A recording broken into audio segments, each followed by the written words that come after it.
Hey, Joe, just saying hi. Hey, Heidi, how are you? I am well. How are you? I was a little slow on typing out in the chat because there was a screen introducing everyone at the kickoff, and then they went immediately to a screen of just two emojis that were smiling, and I was going to type out, it looks just like Heidi and Jenny, and then pass. So I deleted that. Like nobody that joke. The chat was moving quickly. Yeah. I was like, oh yeah. All right. It's like it's ephemeral. It's gone. The joke would die. By the way, congratulations. I remember the last time we checked, you were working on. You too. Oh, I'm going to remute because you probably hear the background. Good to see you. Thank you for presenting. No problem.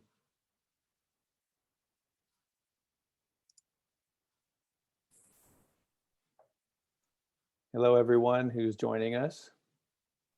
If you wanted to unmute, just test your mic so that you can jump in any of the conversations. I'm more than happy to entertain that.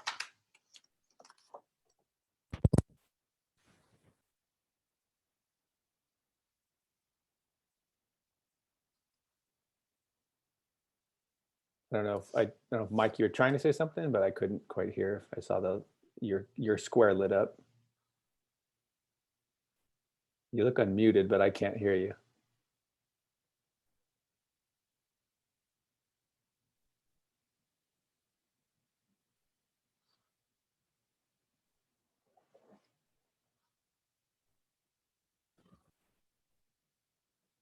As people are entering the room, if you wanted to unmute and do a mic check really quick, you don't need to, but if you'd like to.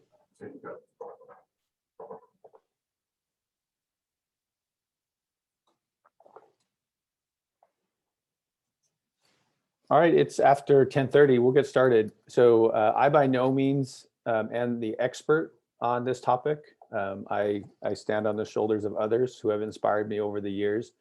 But technology and the internet as a civil right has been something that has been true to my heart, even when we started our Scholar Plus Teaching and Learning Initiative, and we can explain a little bit of that. Prior to COVID, the topic was controversial, where when I would discuss it, people would say, no, technology is not a civil right. That's ridiculous. That's a leverage to exercise your rights. But now with COVID, with the changing landscape of how people access and exercise their rights, we have seen that technology is extremely important. But before we get started, if you would like to drop in the chat, maybe how you're feeling. This is not my slide, of course, although it does have animals. If you can see that, there's a kitten in A and a little elephant in D and a turtle in E. If you wanted to just drop in the letter of how you're feeling right now. Yeah, cool. Jenny's got a new job, by the way. Same Jenny, new job. Thank you, David. Thank you, Zoshi. Zoshi works for me, so if she's mad, I better check myself. This is from some just, anytime you start an activity, checking in with your people to seeing how they're feeling to build some community. We won't have too much time to go into that, but of course I stole this from somebody else. All right, so quick check-in on how the program is going to run.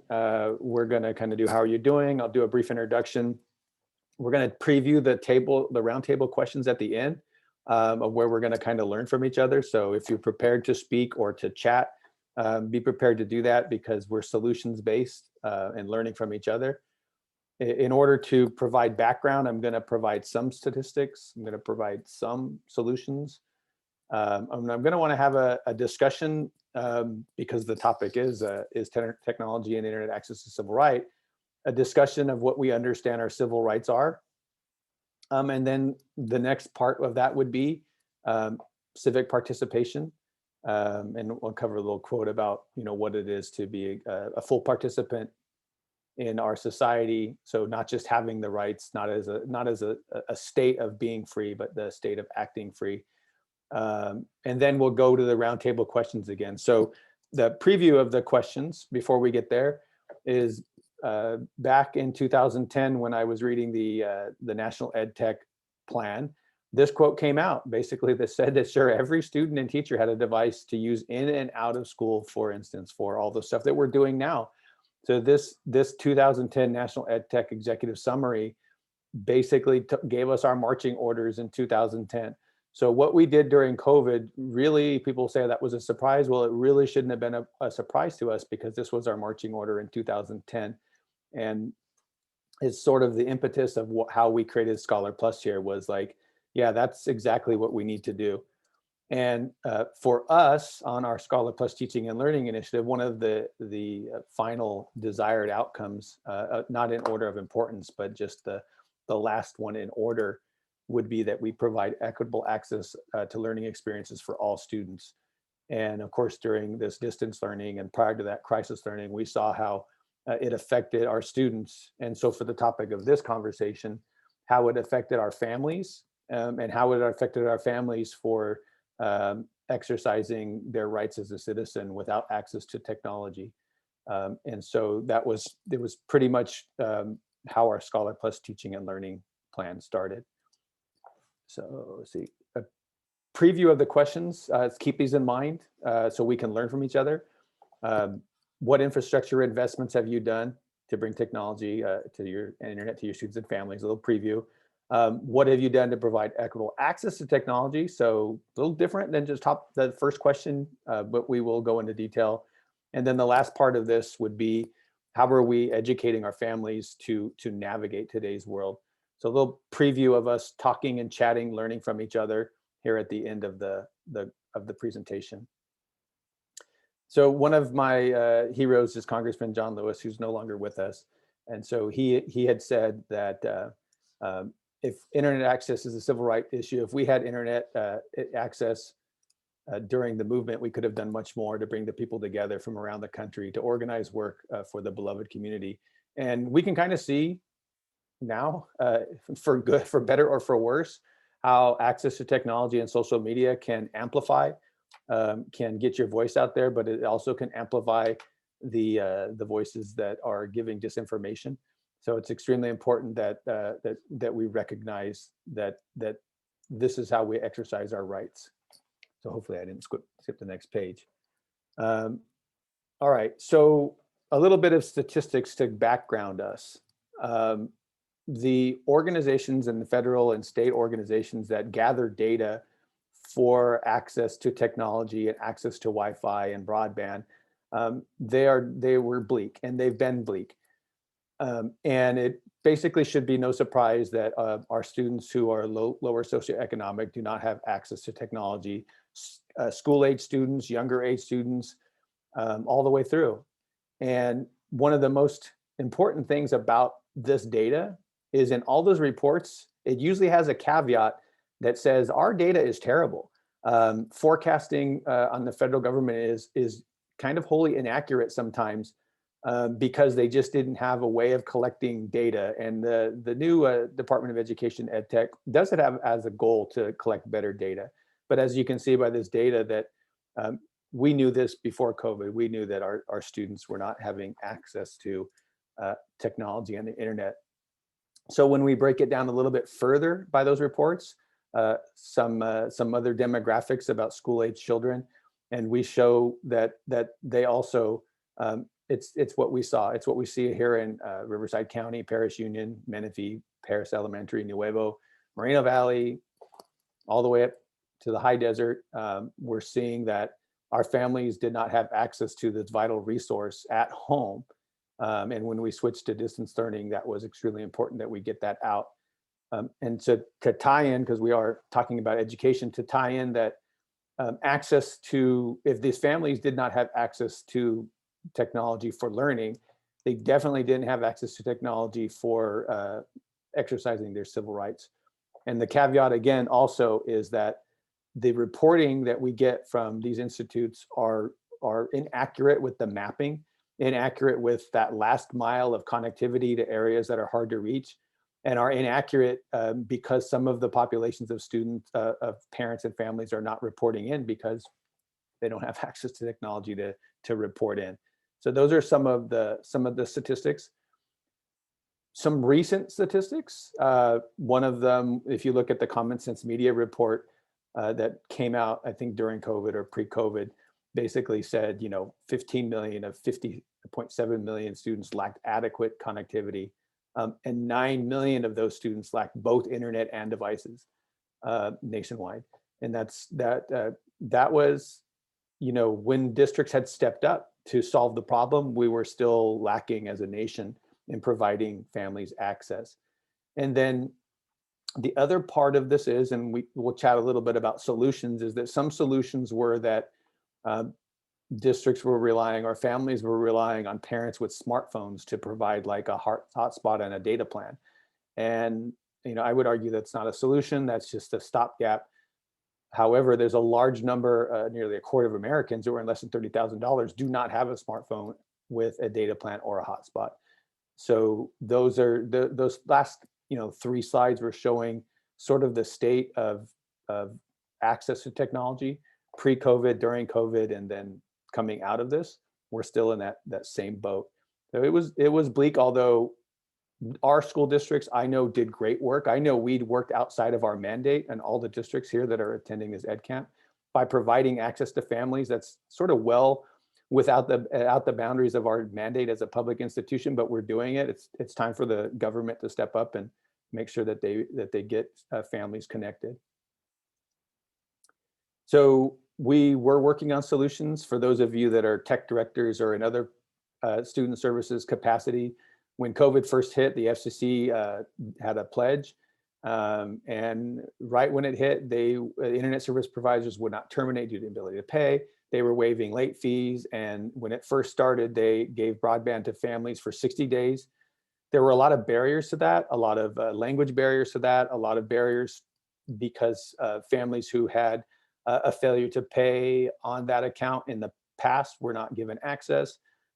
Obviously, the crisis went longer than 60 days. so nobody had forecasted that per se. And so they kept adjusting the fences on that. But that was when COVID first hit, which was a good start, maybe just barely a start, but it was just a start. And then in response to COVID-19, the FCC did something interesting.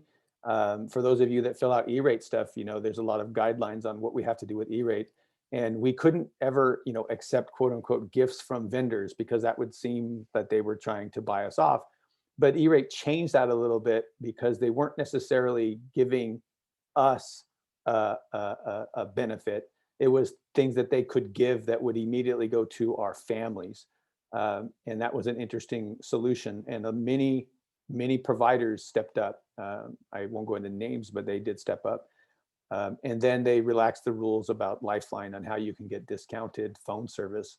But that still was not adequate as we worked on making sure that families were connected with devices and the internet. And then recently, the FCC started up the EBB. And if you're not familiar with that, I can send you some information about how families can get up to $50 per month reimbursement, one-time discount, and then $100 for a laptop. There's some hurdles on that, but it's a great thing. A lot of hurdles are that on the misunderstanding of who are qualified vendors and what are qualified services. A little dirty laundry within the industry is that some of these providers were upselling families. So instead of getting the minimum that they needed, they were say, oh yeah, that data plan's fine, but you should go with this data plan, which was maybe it was good, but they didn't have the money for that. And so that was some dirty laundry. And then 2.3 million households had enrolled within the first 3 weeks for this EBB. And that's a good start. I'm just saying that's just a good start. Every family needs to be connected. So those were some solutions. Some other solutions that we provided here as an example is we would reference families when they would call in. We would send them to our website of a list of providers. We would try to get them hooked up with Lifeline on everyone on, but there were still barriers. So we realized that there were some barriers. Some families couldn't meet the eligibility requirements. Some couldn't pay the monthly charge. Some had old past dues bills. And these providers just said, no, we're not helping you. So there were still barriers for that last mile of families to get connected. One of the things that we did here prior to COVID is we partnered with an industry called Human IT. They're a charity, and so they would help qualified families get low-cost internet. They would act as a liaison for those families. So instead of having to sit on hold for an hour, they would provide that gap, and they would help them get connected, and you could communicate with them in English and Spanish by text or over the phone. And they would help them provide low-cost internet services that fits their needs. And they also, we also, handle surplus through them. And so they solve real world problems here in Parish Union by repurposing surplus equipment and then getting it out to the families of need. And that's just one example of how you would solve that problem of removing those barriers. Other examples are training your parent liaisons or other people on your campus to help remove the barriers of getting connected.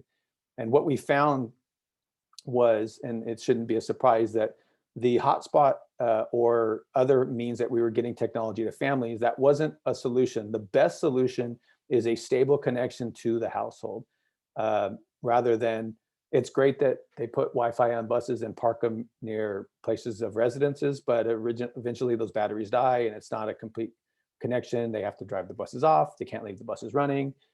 There's all kinds of things. It's great that we allow families to go into our parking lots and the Wi-Fi bleeds out to our parking lot. That's great, but that's not a solution.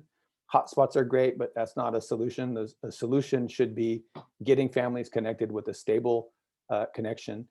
And what we had found when we were able to get families connected that way is that we needed less and less hotspots. Other districts have tried and succeeded and tried and failed to build their own private network. It's difficult. Desert Sands is one of them that they were able to overcome how they did that, and they're able to build their own private network. There's some districts in the middle part of the country that can build $150 million football stadiums. So apparently they have enough money to become their own ISP and they can build their own private networks, but it might not be feasible for a district of ours that the area is so vast and there's barriers for radio antennas that it's not necessarily the best thing to do to build out our own private network. I would argue the industry should step up. But the thing is that they also took some of the spectrum and allowed a recent tribal priority window so that our Native Americans could use broadband on the education spectrum. It gets more wonky than that. I won't go into great detail about how you build a private network, although we're always watching what other people are doing. And if some technology comes out, we're still a player. Okay, so I'm going to stop sharing for now so that we can see people's faces. I wanted to sort of open up a chat with you all about, let me broach it this way, not a civil rights question. During COVID, what things did you do, like in the economy or in anything that you absolutely needed technology during COVID, the technology to complete that action? Do you have anything in mind that, as you were thinking like, oh, I used to be able to do this without technology, but now during COVID, I absolutely needed technology to get that done? So Jenny said order groceries, right? So you can drop it in the chat or you can unmute and maybe give us some things that you did just as a person. Book a tea time. That's funny, Steve. I don't want to seed the conversation, but just think of like being a full participant citizen. Did you need to re-register to vote? Did you need to change your polling places? So telehealth, so thank you for doctor's appointments. Telehealth is extremely important, extremely important. Ordering gifts, staying connected to families. So ordering gifts would be, do we not have the right to participate in the economy? Yeah, and if that was the only way. So Christmas gifts, obviously, school registration, attending school board meetings. Okay, so those were some of the things that we did. Some of those things would be, right, the exercise of our civil rights. So the government needs to treat us all fairly and equally. And if the process has changed to vote, to register to vote, to have our voice heard, if the process has changed and it puts some of us on an uneven footing, then that's not equitable and that's not fair. So some of these things you could say, they would be a clear civil right, clear civil right. Like, yes, that is a hindrance. So think about how our families would not have access to doing that without technology, or just communicating with loved ones. Not a civil right. Some of us don't even want to communicate with our families. That's fine. But you know, if you're checking in during the height of the scare, you want to, and if you're checking in with the family across the country or in another country on Facebook, you're just checking in to see how you're doing. Not a civil right, but something we would want to consider. Steve did a virtual wedding. So I would say that I think all of us could say, yes, the landscape changed for us.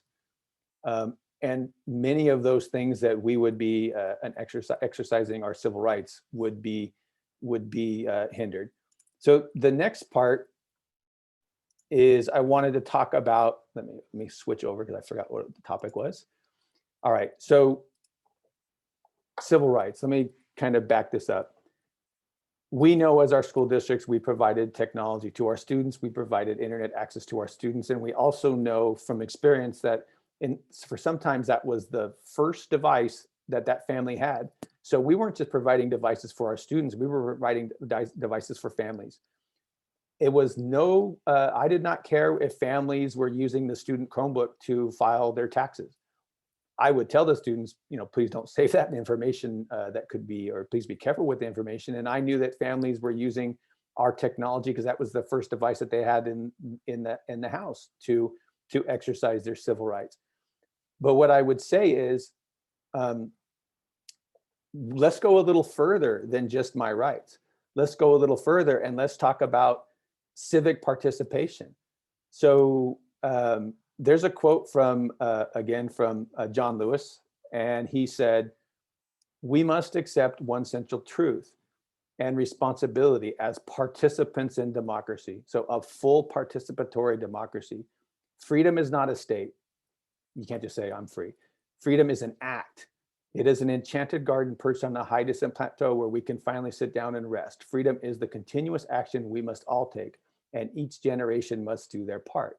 So I would go a little further than just our civil rights. I would go a little further than absolutely the reliance on technology, devices, and internet for civil rights is needed. But I would go even further that we have the responsibility to be full participants in our democracy, right? Full participants. And you can drop in something maybe that stimulated some other ideas rather than just a right. How was technology needed during COVID to be a full participant? Not just the right, but just the government should not hinder our participation in government. So I'm seeing Sandra talked about internet issues. Companies like Spectrum and Verizon had deals, right? Number of kids, yes. There were a number of students who, you know, it became, maybe it became the only device in the house. And so, you know, they were using it for other things. That's true. So can you think of things that you did as a full participant in did you exercise your voice at all? Did you tweet anything out controversial? I do all the time, and my cats and dogs, if you'd like. So is entertainment a right? Yeah, maybe. What else could we exercise, could we do as full participants without technology? What else would have, it's a privilege, right? How did your schools have to quickly realize how a school board meeting, a public meeting that the public is allowed to attend? Did they quickly have to realize the structure of a school board meeting? Like, how is it structured? How do you take comments? How do you allow the public comments? How does that happen? There are some news stories where districts and municipalities had some missteps. They had some missteps on not providing equitable access or other methods to get that in. So you had a special event students with Kahoot to help students engage themselves in the school environment. Yeah, that's awesome. That's awesome, Sandra. Thank you. I had people just realize that, hey, Joe's gonna pop into any of these events if you just let him know. Just let him know. Just drop him a calendar invite, and I was able to pop into more awesome things going on our campus and our community, and not just our campuses. And I was able to watch, not that they were inspiring, city council meetings, because I was wondering what was going on that I wouldn't have been able to do before. So mock trial and real courts, awesome. Like, if you're going to learn how to, freedom is not a state, it is an action. And so, if you're going to learn how to navigate the court systems, or if you're going to learn how to be an advocate for people who might need the court systems in any fashion, having access to that was absolutely needed during COVID. Any other ideas about full participatory citizenship? I can sort of recap. So obviously government, how you interact with your government, how you interact with your school board, how you interact with telehealth, how you interact with the economy, how and some of the most important part was public policy and how it's shaped. Yep. Well, that's so I know that that wasn't Kim Harding, it was Phil Harding who said that. Hi, Phil. Exactly right. So, you know what? I like that part. Let me elaborate on that. As educators, we can't let these non-educator folks make policy for us without our voice, right? That's not how it should happen. And having Q and Site and others and our entities stepping up and getting there, and I'll say with the Association of California School Administrators and others, making sure that we have a seat at the table, right? We couldn't do that without technology. People were moving very fast and making public health decisions, making most likely incorrect public health decisions at times. The people, I won't go into detail about that, but they really needed to hear the voice of the people. So we couldn't just let them independently make decisions without our voice.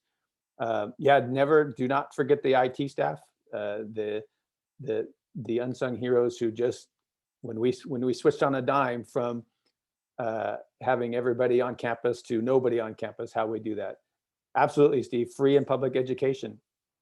And what we knew before COVID was technology can be that force multiplier with families. You can, like, I as an English language arts teacher, me being one teacher and having 36 students, it was difficult to get every single individual need for grammar and spelling and sentence structure and literary analysis. But technology allowed us to be a force multiplier and gave them that free and fair access to education. Okay, so let me go back to closing the chat. Let's see. And let's get to the questions that we'll also add, and I'll put those up on the screen in case we forgot them.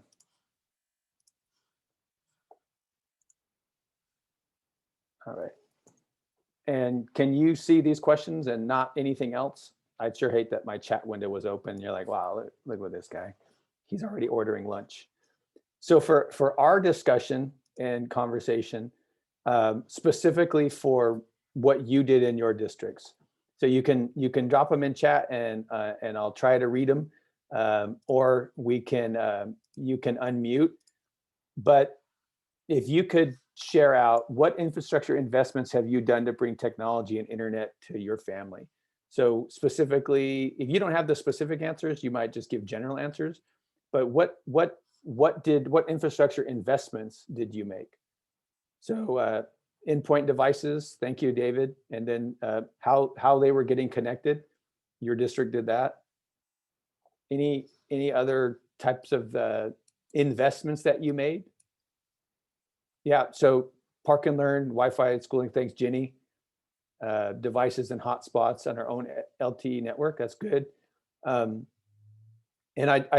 I want to be clear that I wasn't casting an aspersion on having Wi-Fi in parking lots and buses and park and learn. I'm letting you all know that's great. That's great. But if somebody tells you that that's the solution and we don't need to do any more, that would not be incorrect. So in case I misspoke, I think we should do all of those. And we also here provided hotspots and devices. And we also, the day 2 of COVID, we had to repurpose a bunch of devices that were maybe slated to end of life and get them to classified staff who otherwise didn't have a mobile device because they needed to access Galaxy per se. Galaxy is a pain in the butt, RCO, if you're listening, just so you know. But we did get access to it. We did help. And I see the lab. Sorry. We did get people access to it. It was difficult, but we did. And so we supported our students and our teachers. And then the big challenge for us was, we overcame it, was getting devices to classified staff that otherwise didn't have access to it. I might have a hard time collecting those. I know I need to collect them when we get back in August. You know how it is when you try to get stuff back from people. It's not that easy. Okay, so VPN access for all staff. Yeah, we were, so thank you, David. We did it case by case. David, we did it case by case on what you needed access to. We weren't a no, but we were like, oh, what are you accessing? How can you access that? And we did know that people needed remote access. So in a related question, which maybe they fell into question 2 was the same thing. What have you done to provide equitable access to technology? So for your second language learners, were there other things that you did for students with disabilities? Were there things that you did not have in place pre-COVID that you had to scramble for? How did you provide equitable access to students? Any things in there? You can unmute or you can drop it in the chat and I'll read it for the record. I'll speak highly of our parent liaisons, who I think are all bilingual. So we were able to get specialized, support and conversations to families that needed it, and also yeah, huge liaisons, and also held more meetings with them using whatever platform you use, Meet or Zoom or Teams. We also got better at apps and assistive technology for our second language learners. We had apps that we realized were better, and assistive technology. Pear Deck and Screencastify, actually, those things can be used for instruction, direct instruction. Those things can be used for offline stuff. They could be used for making sure that you don't have learning loss and that kind of stuff. So those are awesome. The kids can always go back. And mentioning accessibility, some of the things, most of the things for Parish Union, we were already dialed in to what was acceptable. What was accessible. So most of those things were dialed in, right? Did anybody have to do anything different for areas that had sort of the last mile of connectivity? So even your hotspots weren't working. You're like, yeah, there's nothing to connect out there. So any unique situations for our students like there? I mean, even to the point where we had to say, well, can you move your vehicle to a location up the street? So I do like that Park and Learn Wi-Fi again. Thank you, Jenny. We couldn't overcome that last mile in some cases. Yeah, expanding to LTE areas were exactly what we needed. In a future conversation about these types of things, I would say that we need to work with our federal government to provide that we can now offload that on them.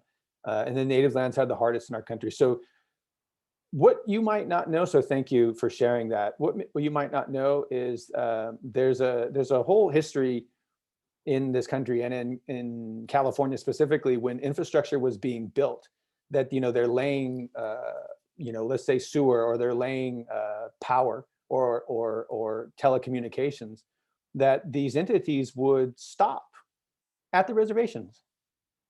They didn't stop in my neighborhood. They built through in my neighborhood, but they would stop this infrastructure build on these reservations for whatever reasons they were doing. And so the infrastructure for a lot of things were poor. And so it is difficult. It is difficult, to get that out there. But I do know that they worked on that. They're working on that now. I mean, hopefully. I know that the Biden administration has it. If you hadn't heard, some of the appointments for the Department of Interior and others that's some of their focus. So yeah, so Phil's talking about dark fiber and hotspots for families, and focusing on SPED families, making sure they have the right device. So it's not one size fits all, Phil. That's extremely important. And yeah, you're right. We still did come up short. It was difficult. It was difficult, but we did it. Any other on this share out? So on the last share out question is, what methods did you use to teach families about digital literacy and skills? Before we get into that, I want to sort of recap where we came. So we kind of started with a brief introduction of what inspired me with John Lewis's quote about, having technology and creating good trouble. We talked a little bit about, in 2010, the National EdTech Plan laid it out in their summary. National EdTech Plan, 2010, executive summary. Students and teachers should have, all students and all teachers should have sufficient bandwidth and a device to be used at school and at home, right? 11 something years ago. And we went through that in this presentation, and we chatted a little bit about the statistics, on what we already know to be true. I would argue that I shouldn't have to use the statistics to prove that there's an inequity. Like we should let's just, but we do. We have to prove it onto them. And we talked about some solutions that were provided, and those came up here. And we made sure that we stayed true to the presentation about is internet and technology devices a civil right. I know it might seem controversial.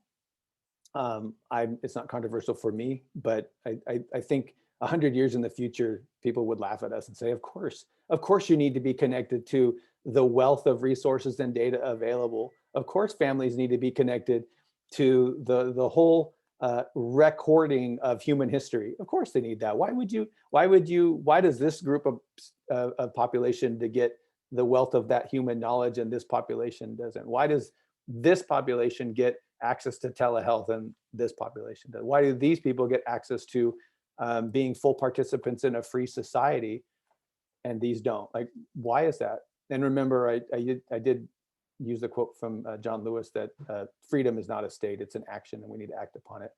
And Steve added that unfortunately, it took this for us to realize, not us, but others to realize. So this brings us to what our share out. So thank you for sharing out. So the last question, what methods have you used to teach families? This could be methods that you used and you had in place before COVID, but then maybe you adjusted, because it's not just about handing out devices and giving them internet and stepping away. We absolutely need to help families navigate this digital world, because there's a lot of disinformation out there about everything. And so I give you an example. This might seem like a very old example, but I was at our middle school years ago, and this student came up to me and she was really upset. And she said, "Did you hear that a van pulled up to the grade school up the street and a bunch of clowns got out and abducted a girl and they drove away?" And this was during that big clown scare. I don't know if you remember that. And I said, "Where'd you hear that?" "Oh, it was on the news." And I haven't heard that on the news. "Can you please go tell me where you found that?" So she finally came back and she showed me like some tweet. And this 7th grader like took that tweet as the news, that a clown went to Reiner Elementary or Paris Elementary and took a student, and she was very upset, and it you know, it was some trauma with what she thought would happen, because she thought like, wow, that's going to happen to her. Obviously, that was a moment for us to rely on what we use with Common Sense Media to tell them, is that a reliable source, as an example. So as an example for us, we did rely on the work we did prior to this using Common Sense Media. I know that our teaching our families good digital citizenship worked, because when we were initiating some platforms for like social emotional wellness, some of those platforms were asking questions, and our students were putting in help desk tickets saying, I'm not answering that question. They don't have the right to this information. I'm not telling them this, I'm not telling them that. And we said, good, don't tell them that. And then we had to chat with the vendor and said, hey, you shouldn't be asking that question to get registered, because our kids don't want to answer that. So, and they thought, that's interesting. We just thought it was a normal question. And if students don't want to share out on a platform their pronouns, if students don't want to share that out, they shouldn't have to share that out. So for this question, what methods did you use to teach families to navigate today's world, either pre or post COVID? So either unmute or drop them in the chat, and I'll read them in for the record. Let's end strong.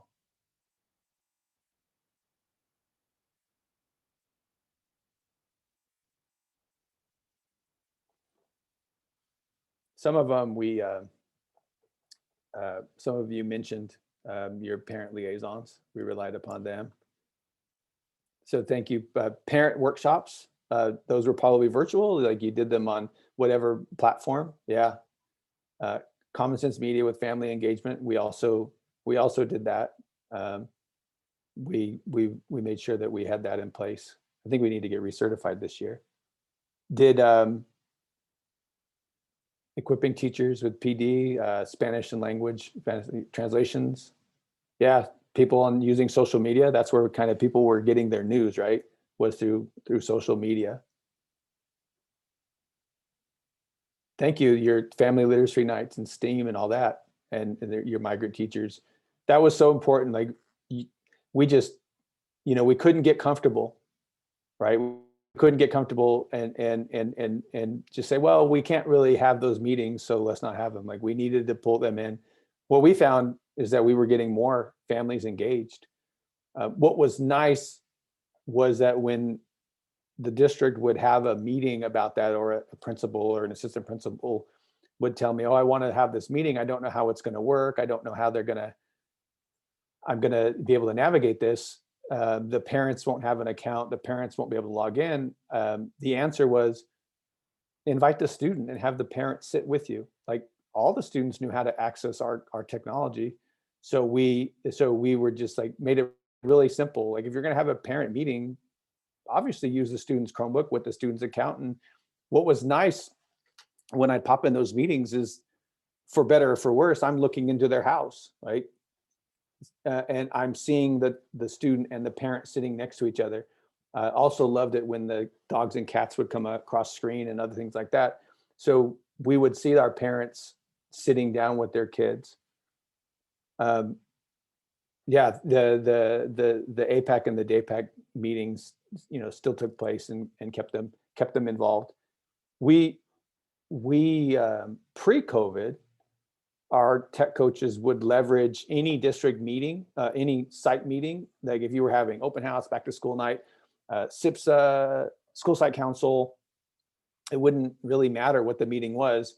They would let the parents know like an hour before your official meeting, we're going to be on campus to work on digital citizenship. We're going to work on those kind of things. And so the parents, we'd get some showing up on that too.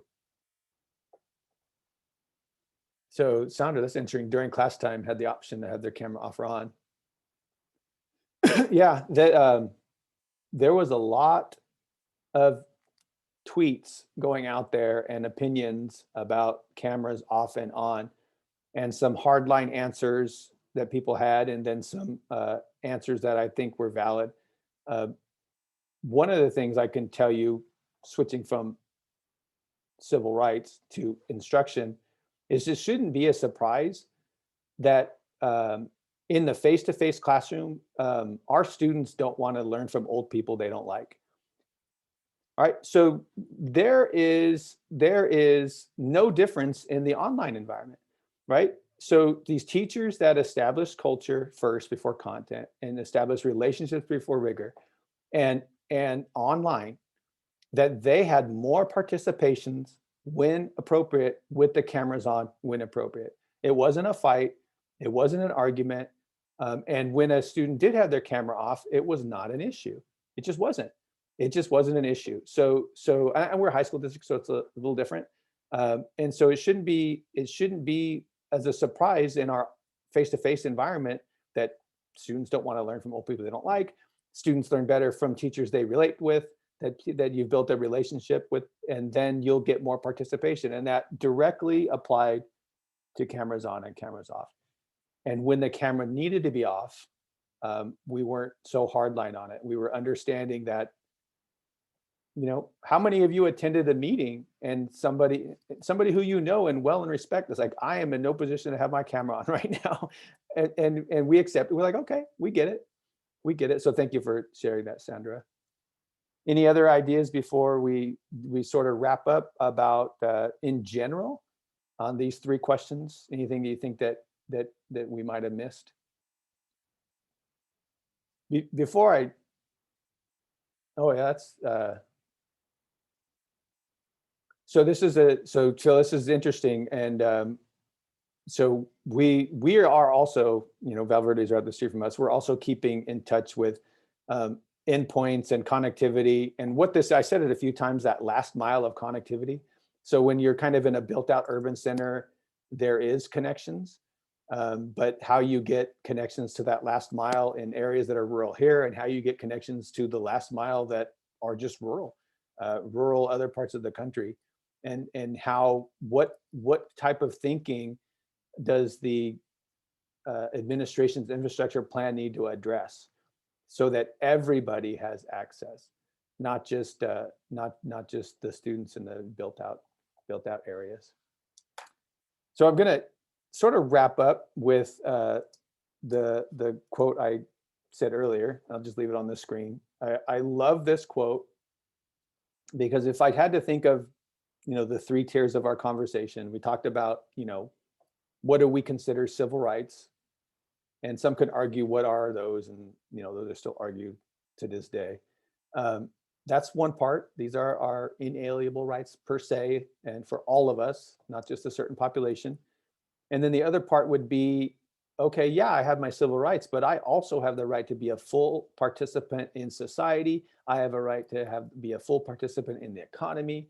I have the right to be full participation in my health, and all those kind of things. So participatory government, attending school board meetings, addressing your lawmakers, providing input on how the government structures works that's going to affect you, providing input on, you know, any type of mandates that come across before those become mandates. That's another layer. And then the other layer would be what John Lewis mentioned, that freedom is not a state, it's an action. So we need to act upon those freedoms. And it just so happened that we with COVID out there, and as you know, we could not do most of those things without technology.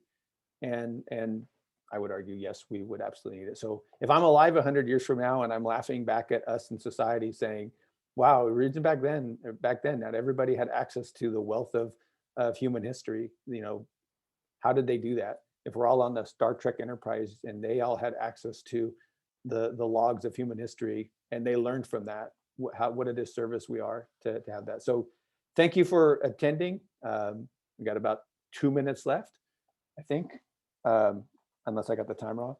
I can hang out. You can unmute. You can say hello.